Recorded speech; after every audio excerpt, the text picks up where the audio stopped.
জাতীয় বিশ্ববিদ্যালয়ে আপনি যেহেতু একটি বড় দায়িত্বে আছেন, সেই জায়গা থেকে শিক্ষার মান নিয়ে আপনি কথা বললেন। পাশাপাশি আরেকটা বিষয় আসে, বহু বছরের চর্চিত বিষয়, অভিযোগ রয়েছে সেশন জট নিয়ে। সেই জায়গা থেকে এটা আপনার উপরই একটা দায়িত্ব বর্তায়। আমরা সেশন জটে অনেকটা নিরসনের পথে।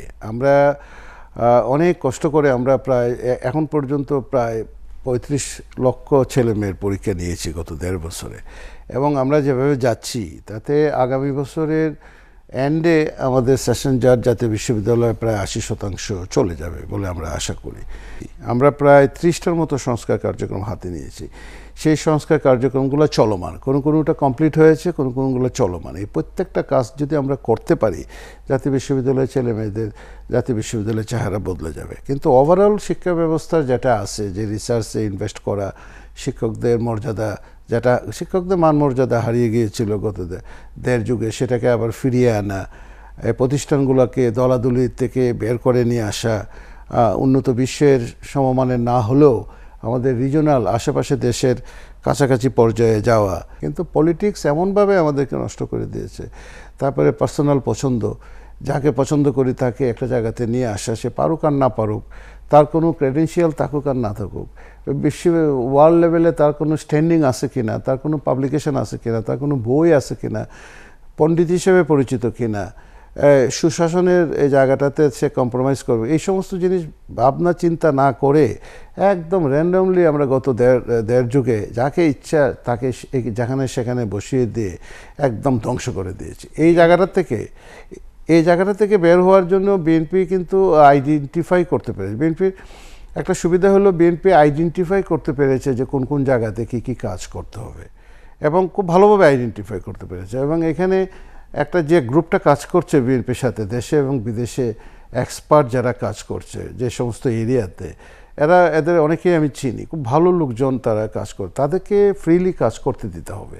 এই সরকারের একটা বড় ধরনের নির্বাচনী প্রতিশ্রুতি ছিল বিএনপির, যেটি হচ্ছে ১ কোটি কর্মসংস্থান সৃষ্টির একটা কথা ছিল, এবং দেশের ১৮ কোটি মানুষের হাতকে কর্মের হাতে রূপান্তরের কথা বিএনপি নেতারাও প্রায় সময় তাদের বক্তব্যে বলেছেন।